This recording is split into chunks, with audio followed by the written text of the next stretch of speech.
It is emerging that the EU IMF Rescue Package could increase the state debt at least to €200 billion, with interest payments of at least €10 billion a year, which works out at €5,000 at least every. Listen, I think what we're saying here, and I think we certainly all agree, we're bust. Yep. The game's up, we're bust. We're in default territory here. Politics is revolving around trying to put through a $6 billion budget, which you can see in the context of those sort of figures is practically irrelevant. It's not even spitting on fire. Elections, budgets, irrelevant in this scenario. We're bust. We can't pay it, and the game now moves on. The markets have moved on ahead of us, but we now catch up, and the game moves on as to whether we're bust independently of the rest of Europe, or whether we're going to cause a contagion. We are causing a contagion. Well, we're causing a contagion in the markets today, and have done for the last week. And we're moving on here to a scenario of whether it's a bailout for Ireland, or whether we're going to be a default for Ireland, or whether we're going to be part of a Europe-wide banking crisis and default. In the present circumstances, therefore, what should we be doing? Should we be telling the EU and the IMF, look at folks, we can't afford it? Okay, the first thing we should do, look, common sense at the moment is in very short supply with our politicians. It's a very worrying situation. Right, the first thing we've got to do is I would cancel the budget and I would call an election tonight. That's the first thing I would do. We've got to get rid of. What happens then? What happens if the We've euro got a full-blown European banking crisis. And what's the significance of that to ordinary people? Well, the significance of that to ordinary people is that the European Central Bank are going to have to do some sort of massive restructuring. Does it have the money to do it? Quantitative easing. Oh, it has the money to do it, but it's against all of their core principles to get involved in quantitative easing in that scale. Quantitative easing is printing money. Printing money. Basically. Printing money. You can only get out of this through one of two ways. You can get out of this through inflation, which is the budget being passed will have absolutely no effect on the markets whatsoever.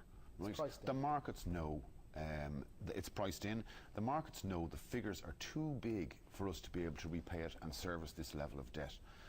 They know we're coming down the default route. All right, okay. What happens to countries that go into default? What happened to them before?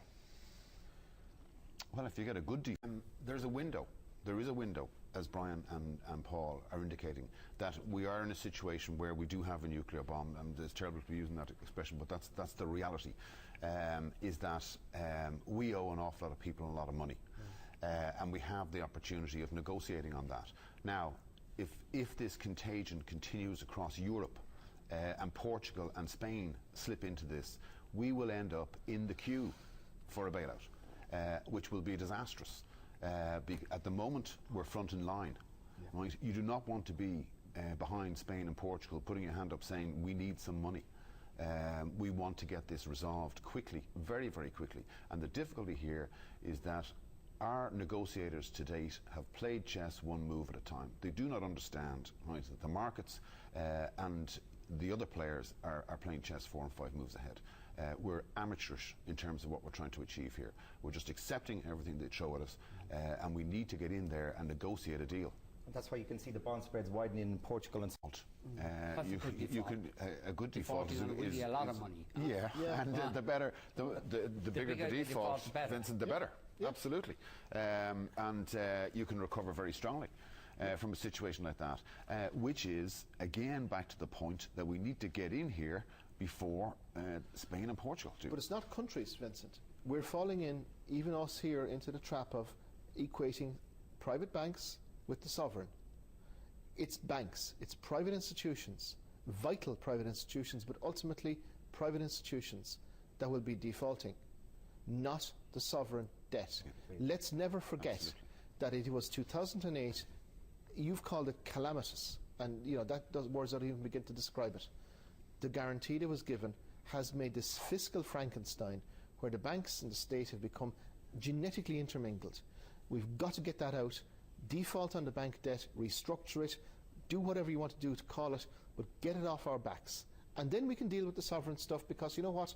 That is truly ours. That is truly our debt, not the private debts of Shawnee and Fingers. The sovereign is manageable. The Yeah, sovereign and is there is manageable. hope. Like, it is the banks that have caused this problem. You know, opposition have been bleating on for 2 years. And there are good about things about the economy. Yeah, we look at our experts, we look at our levels of unemployment. We were talking earlier about Industrial startups. production, There is hope there if we can just sort out the banking system once and for all. Close that off. If we could only get over this, because there's this huge bonus that we have over other countries, and it is that the people coming into the labour force are better educated and therefore more productive than the people leaving the labour force. But that doesn't apply in Germany and in many other European countries because they had that bonus several years ago. We still have that bonus, and it's a bonus that lasts for 5 years. But if we can get out of this hole, we're okay. But if we can't get out of the hole, it's But not I think, great. but I think we've got a good chance of being forced into making the decision to get out. All right.